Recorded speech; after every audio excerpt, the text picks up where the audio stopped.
بسم اللہ الرحمن الرحیم۔ آئیے ناظرین یہ ویڈیو کلپ دیکھتے ہیں۔ اکثر طریقے صاحب بالکل خوش نہیں ہے، وہ کہہ رہے ہیں آپ نے جو کچھ کیا ہے فاؤل پلے کیا ہے، آپ بینچ فکسنگ کر رہے ہیں، ججز اور یہ پوری جو کورٹس کی پلیسمنٹس ہے وہ اپنی مرضی کے مطابق کر رہے ہیں آپ لوگ۔ بسم اللہ الرحمن الرحیم، رب صلی علی محمد وآل محمد۔ منصور یہ خوش نہیں ہے، ایک آئین کے مطابق کام ہو رہا ہے نا۔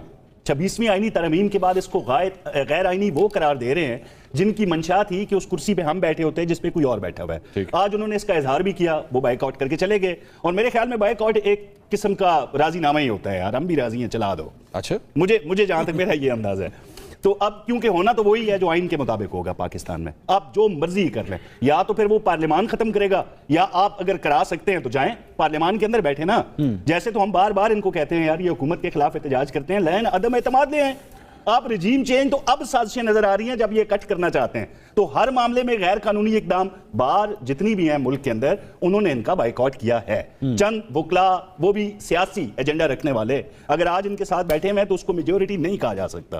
اب جتنی بھی ہیں پنجاب میں، کے پی میں، کشمیر، آگے پیچھے جو بھی وکلا برادری نظر آئی اس نے تائید کی۔ نہیں کوثر صاحب، اگر یہی سارا کچھ اگر اس کے اوپر ہیرنگ ہو جاتی، 26ویں آئینی ترمیم پہ ایک ہیرنگ ہو جاتی، فل کورٹ بیٹھ جاتا، وہ کوئی فیصلہ کر لیتا، اس کو ڈیلے بھی تو کیا جا سکتا تھا۔ دیکھیں ووٹنگ ہوئی ہے نا، جب یہ وہاں پہ یہ بات کہی گئی جوڈیشل کمیشن کے اجلاس کے اندر جی کہ فیصلہ آ لینے دیں 26ویں آئینی ترمیم کا، وہاں پہ ووٹنگ کرائی گئی نا، اکثریت نے یہ فیصلہ دیا کہ اس کاروائی کو جاری رکھا جائے۔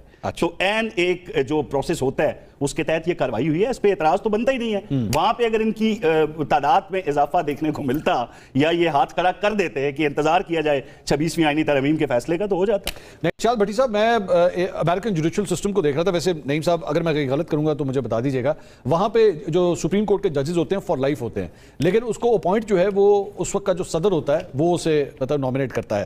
اب اکثر اوقات یہی ہوتا ہے کہ اگر ریپبلکن پریزیڈنٹ ہے تو وہ ریپبلکن جج کو ہی لے کر آتا ہے جس کے خیالات رائٹ ونگرز ہوں، ریپبلکنز کے قریب ملتے ہوں۔ اگر ڈیموکریٹک پریزیڈنٹ ہوگا تو ڈیموکریٹک جج کو ہی وہ فل ان کرنے کے لیے جو ہے وہ لے کر آتا ہے، یہ ایک روٹین کی بات ہے۔ تو یہاں پہ ججز کی کرسی کے اوپر تو کوئی بھی آ جائے، چاہے پی ٹی آئی کی کل کو گورنمنٹ ہو، نون لیگ کی آج ہے، وہ کوئی بھی جج کو نامنیٹ کریں گے تو اعتراض یہی ہوگا بھائی جان اپنا بندہ لے کر آئے۔ مجھے آپ کا سوال نہیں پسند آیا، میں بائیک آؤٹ کر رہا ہوں، تو اس کو میرا راضی نامہ آپ سمجھیں گے؟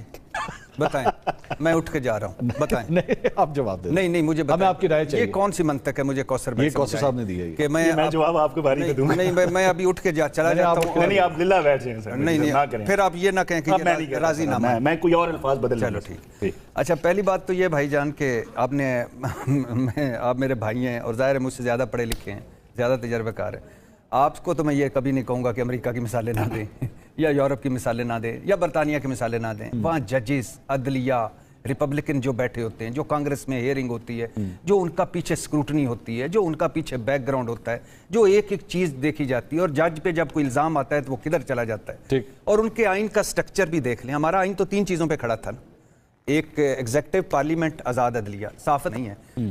تو 26ویں آئینی ترمیم نے آئین کی روح کو یا آئین کو جا کے ڈائریکٹ زد پہنچائی۔ اچھا، اور اب 2 پہ کھڑا ہے ہمارا جو سٹرکچر ہے سارا، پارلیمنٹ اور ایگزیکٹو، مطلب حکومت۔ تو اب یہ جو مزید عدلیہ کو متنازع بنایا جا رہا ہے، مزید اس ججوں کی تقسیم کو بڑھایا جا رہا ہے، کیا جلدی تھی؟ کیا آسمان گر رہا تھا؟ اگر جسٹس منصور علی شاہ، جسٹس منیب اختر، جسٹس عائشہ ملک، جسٹس اطہر من اللہ خط لکھتے ہیں، اور اطہر من اللہ ہیرو تھے کسی دور میں مسلم لیگ کے، تو اگر وہ خط لکھتے ہیں کہ بھائی جان تھوڑا سا رک جائیں، جوڈیشل کمیشن کا اجلاس مؤخر کر لیں، ابھی آپ سینیورٹی والا معاملہ حل کر لیں، فل کورٹ والا معاملہ حل کر لیں۔ پہلی بات تو یہ ہے کہ آپ مجھے بتائیں کہ 26ویں آئینی ترمیم آ گئی، 26ویں آئینی ترمیم کے خلاف درخواستیں آ گئی، تو منطق کیا آپ کو کہتی ہے کہ سب سے پہلے ان درخواستوں کو سن لیں؟ اور اگر فرض کر لیتے ہیں، ویسے ہونا مانا تو کچھ نہیں، لیکن فرض کر لیتے ہیں 26ویں آئینی ترمیم پر اب جو 17 فروری کو کیس لگا ہوا ہے کہ فل کورٹ بننا چاہیے یا نہیں، لائیو سماعت ہونی چاہیے یا نہیں، تو اگر فل کورٹ اس پہ بن جاتا ہے، اس کی لائیو سماعت ہو جاتی ہے، فل کورٹ بن کے تو اس کے خلاف فیصلہ آ جاتا ہے، تو پھر یہ تقرریاں کہاں کی، پھر یہ آئینی بینچ کہاں کے در گیا، پھر امین الدین صاحب کی وہ تو بھٹی صاحب سارا پروسیس ریورس ہو جاتا ہے نا، ریورس ہو گیا، جس طرح خان صاحب نے اسمبلیاں تحلیل کرتی تھیں، الیکشن کال کروا دیے تھے، وہ سب کچھ ہوا تھا، لیکن سپریم کورٹ نے فیصلہ دیا، سب کچھ واپس ہو گیا نا، ہو گیا۔ تو میں یہی کہہ رہا ہوں نا کہ اس میں چانس تو ہے نا ریورس ہونے کا، تو اس ریورس ہونے کے چانس کو ختم کر لیتے، اور آئینی بینچ کو نہیں سننا چاہیے۔ اچھا، لیکن کل کو اگر وہ فل کورٹ ڈیسیجن دے دے گا، چلے 1 منٹ کے لیے زوم کر لیتے ہیں کیونکہ assumptions کے اوپر ہم بات کر رہے ہیں، اگر وہ دے دے گا تب آپ کو اعتراض تو نہیں ہوگا؟